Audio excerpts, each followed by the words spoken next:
नमस्कार, मैं डॉक्टर रजनीश कुमार आप सभी का एक बार फिर से हार्दिक स्वागत करता हूं। प्रिय विद्यार्थियों, उत्तर प्रदेश लोक सेवा आयोग तेजी से सक्रिय हो चुका है। यूपी एलटी ग्रेड के बाद यूपी जीआईसी का विज्ञापन जारी हो चुका है। फॉर्म भी भरा जा रहा है। 12 अगस्त 2025 से 12 सितंबर 2025 तक फॉर्म भरा जा रहा है और अंतिम फीस के साथ 19 सितंबर 2025 तक आप फॉर्म को सबमिट कर सकते हैं। तो इन तिथियों को जरूर ध्यान में रखिए। विज्ञापन को आप सभी पहले भी देख चुके होंगे, लेकिन हम विज्ञापन में जो भी महत्वपूर्ण बातें हैं आपको ध्यान में रखनी चाहिए, उसके तरफ आपका ध्यान ले जाएंगे। तो सबसे पहले हम बात करेंगे कि इस विज्ञापन के लिए सब्जेक्ट कॉम्बिनेशन किस तरीके का मांगा गया है, एज कितनी निर्धारित की गई है, एग्जाम का पैटर्न क्या है, यूपी एलटी ग्रेड से कितना अलग है उसको लेकर भी हम बात करेंगे।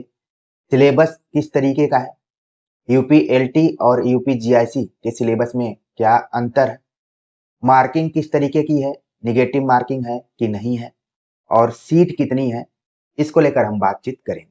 तो सबसे पहले हम सीट के बारे में ही बता दें कि अगर हिंदी विषय से आप तैयारी करने जा रहे हैं तो कुल 171 सीट यहाँ पर आई हुई है। तो इस बेरोजगारी और प्रतीक्षारत दौर में इतनी सीट काफी लग रही है।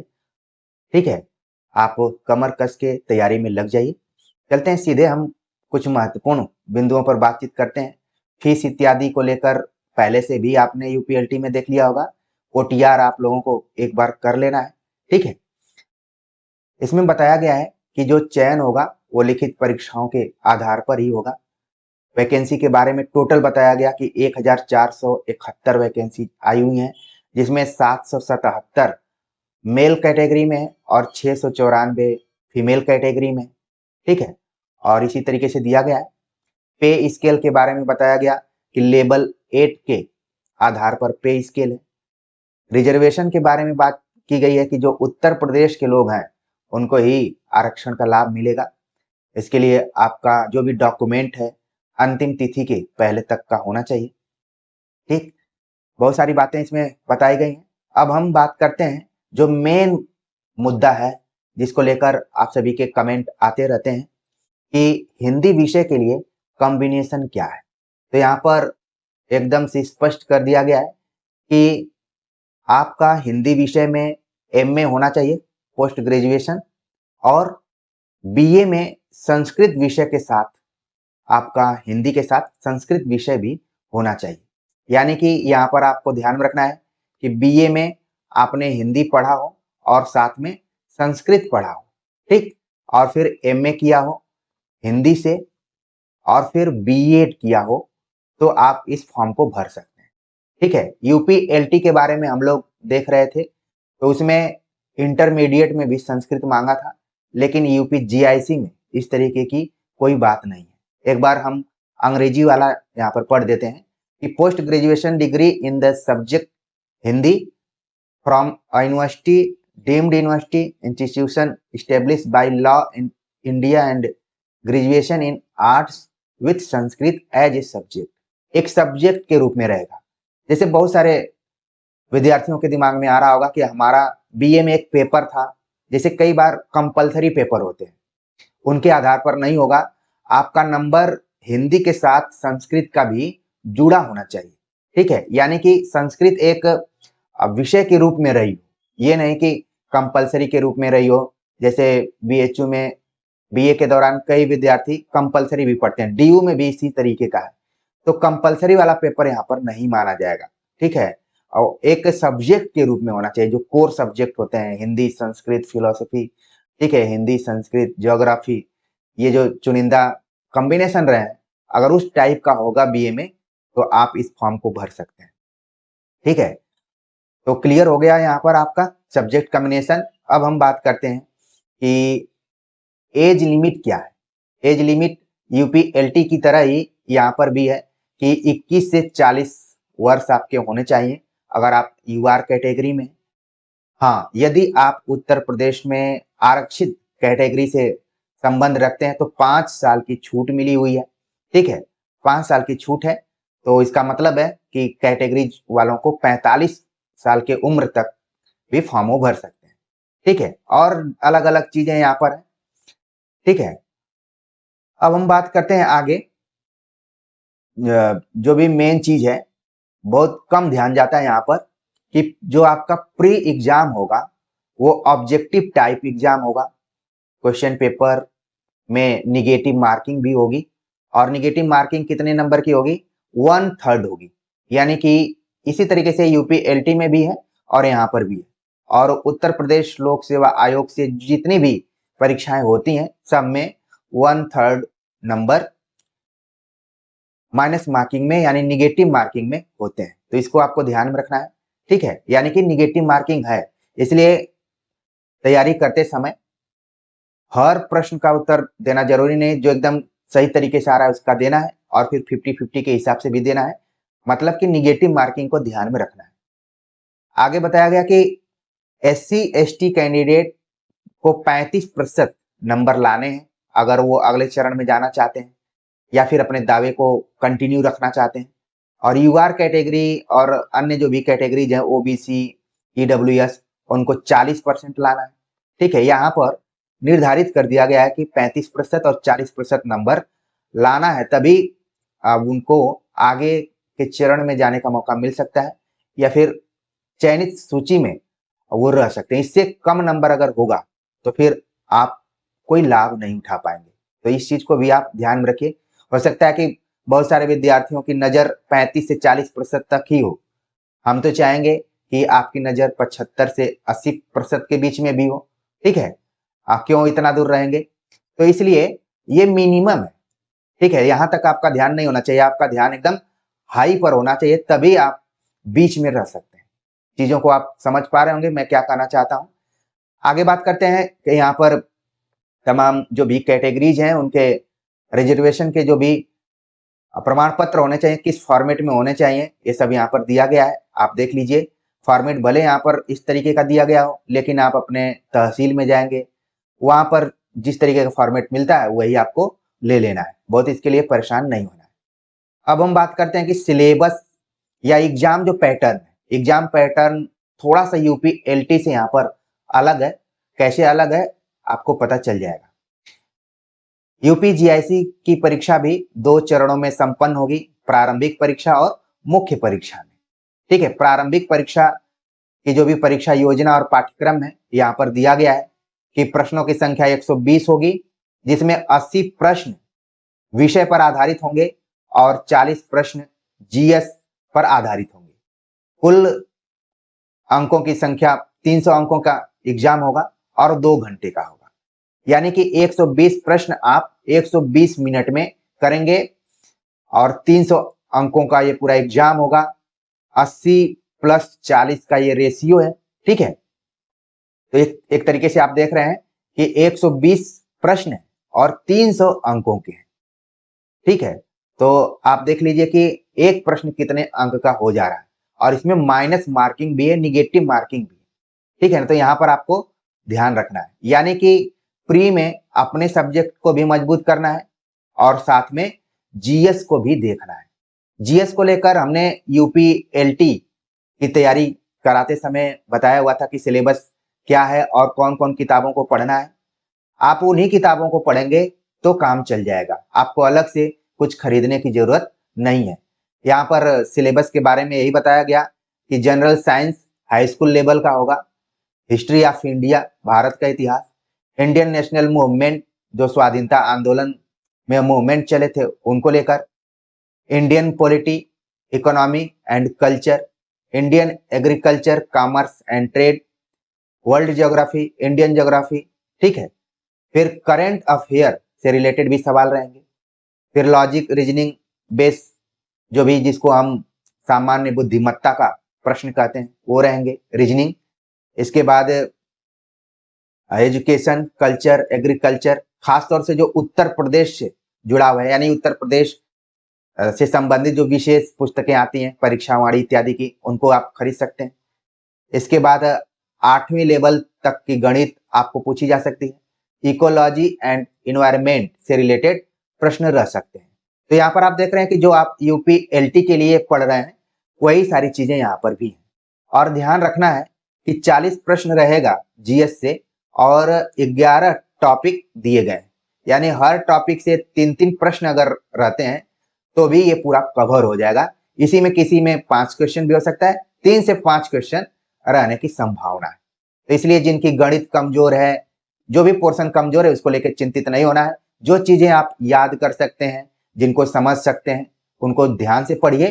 किसी एक पॉइंट को लेकर आपको बहुत परेशान नहीं होना है। अपने विषय पर कमांड रखिए, बहुत अच्छा होगा। ठीक है, आगे यहाँ पर अगर मुख्य परीक्षा की हम बात करें तो वैकल्पिक जो विषय जिससे आपने फॉर्म को अप्लाई किया है उसी पर आधारित होगा, लेकिन यहाँ पर यूपीएलटी से थोड़ा सा भिन्नता दिखलाई गई है। जहां यूपीएलटी में केवल एक पेपर था मुख्य परीक्षा में, वहीं पर यूपी जीआईसी में आप देख रहे हैं कि 2 पेपर हैं, प्रथम प्रश्न पत्र और द्वितीय प्रश्न पत्र। एकदम से जो यूपी पीसीएस मेंस का पैटर्न है उसी को यहाँ पर अपनाया गया है। पेपर को कठिन कर दिया गया। एक तरीके से देखा जाए, अब तक जो ऑब्जेक्टिव या फिर सामान्य रूप से वन लाइनर किताबों को पढ़कर नौकरी पा लिया करते थे, थोड़ी सी यहाँ पर चुनौती है, कठिनाई है। आने वाले जीडीसी में भी इस चीज को देखा जा सकता है।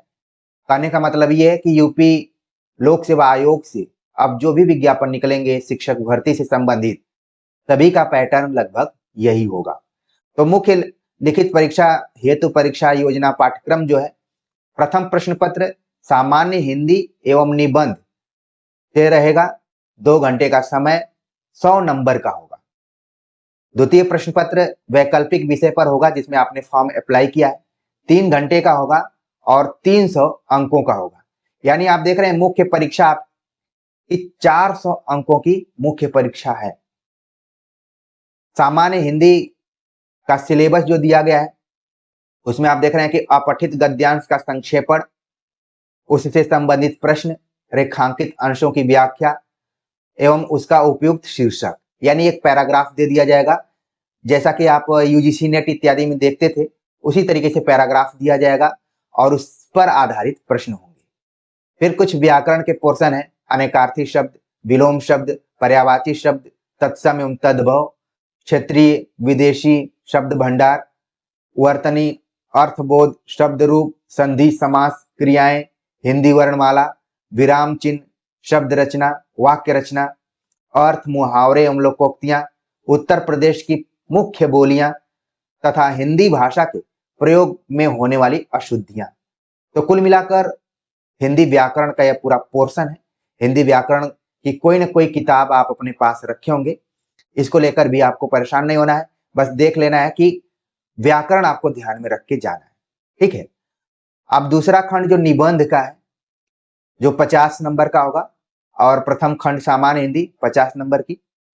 निबंध में आप देख रहे हैं कि एक निबंध पर आपको लिखना है, सिर्फ एक निबंध पर लिखना है और इसकी शब्द सीमा 1000 की है। 1000 शब्द सीमा में एक निबंध आपको लिखना है। वो निबंध किस क्षेत्र से हो सकता है?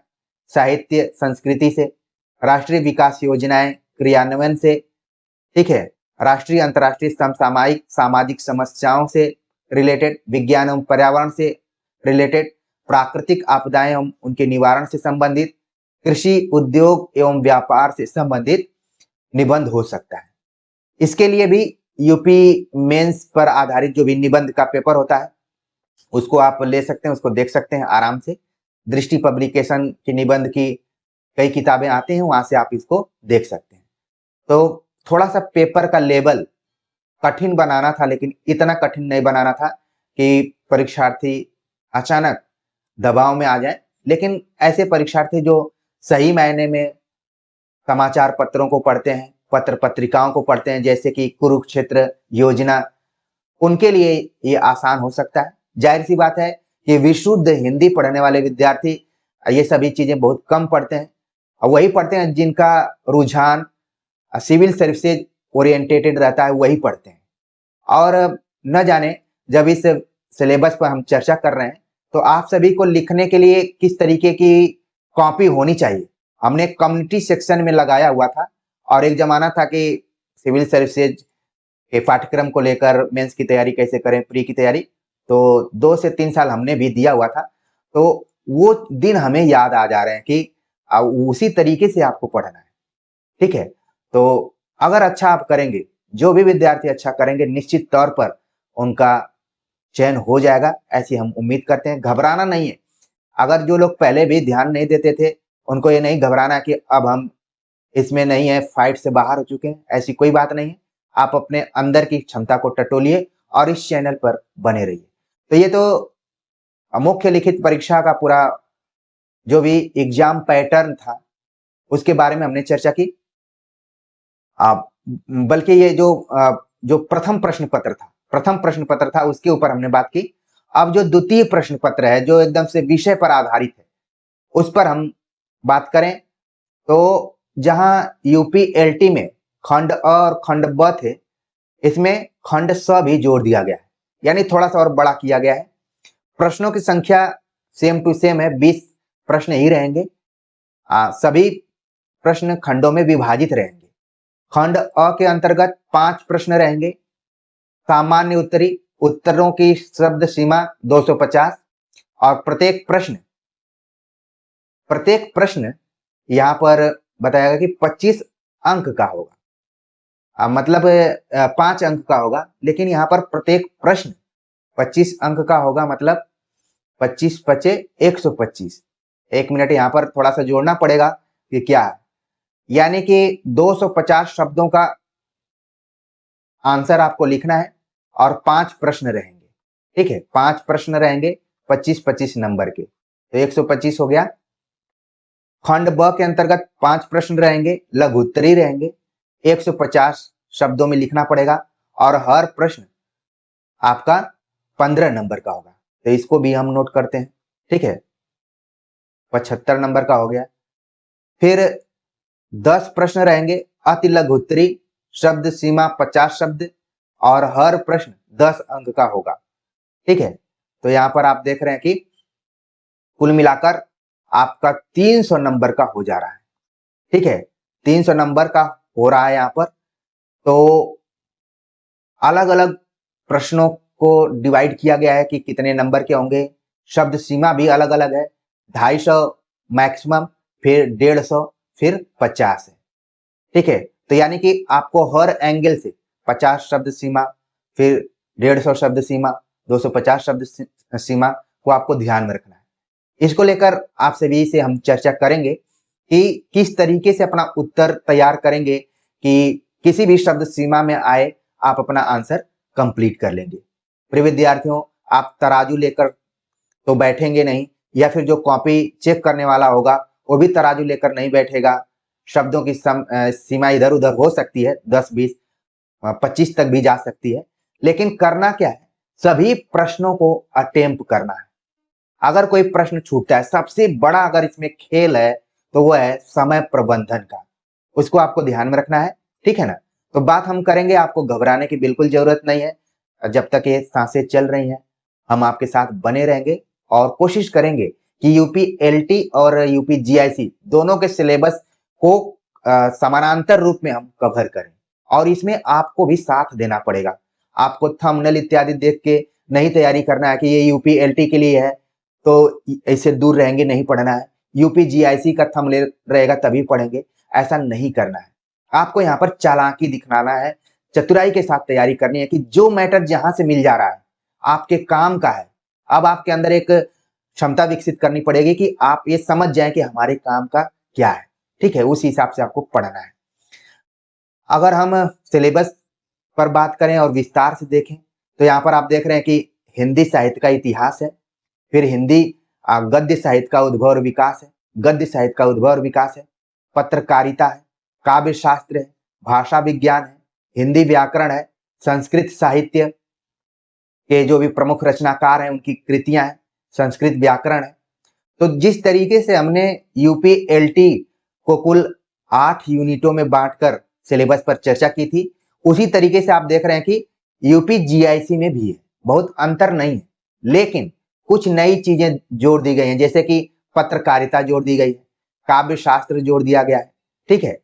यही 2 नए चीज यहाँ पर जुड़े हुए हैं, और बाकी तो चीजें पुरानी ही हैं। यूपी एलटी में भी है और यहाँ पर भी बहुत अंतर नहीं है।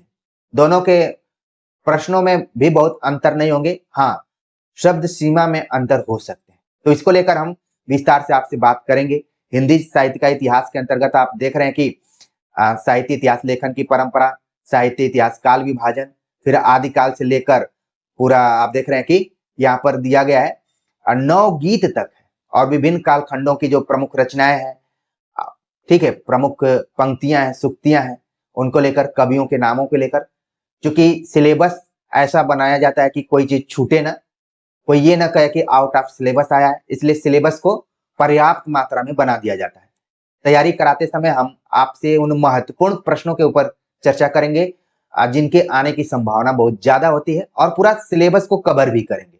कुछ कुछ नई चीजें इसमें हैं, जैसे यूपीएलटी में इतिहास लेखन की परंपरा को नहीं पढ़ना था, काल विभाजन इत्यादि को नहीं पढ़ना है, लेकिन जब आप तैयारी करते हैं तो इन पोर्शंस को भी देखना जरूरी है। हम आपसे बात करेंगे, अगर आप इस चैनल से जुड़े होंगे तो अभी आप देख रहे होंगे मैं भाषा विज्ञान पर आप सभी से बातचीत कर रहा हूँ। हिंदी की भी भाषाएं, उपभाषाओं पर हमने चर्चा कर ली है, बोलियों पर चर्चा कर ली है, आगे हम हिंदी शब्द संपदा पर बात करेंगे आपसे, ठीक है, हिंदी की ध्वनियों पर बातचीत करेंगे। तो आप देख रहे हैं कि यूपीएलटी और यूपीजीआईसी के सिलेबस में 10% का अंतर है, बहुत ज्यादा अंतर नहीं है। तो आप लिखित परीक्षा के लिए कमर कस के इस चैनल पर विश्वास कर सकते हैं। जब आप विश्वास करेंगे तो हमारा मनोबल बढ़ेगा और हम लगातार आपसे जुड़ेंगे। अगर आप हमें सपोर्ट करते हैं, मतलब वीडियोज को देखते हैं, शेयर करते हैं और अच्छे अच्छे कमेंट करते हैं, तो फिर एक दिन में 2 से 3 4 वीडियो भी मैं बना सकता हूँ। हमारे पास मटेरियल की पूरी, मैं क्या बोलूँ, पूरा एकदम समुद्र ही है, ठीक है। मुझे कुछ खोजना नहीं है, क्योंकि हमने 15-20 वर्षों तक इसी विषय को लेकर तपस्या की।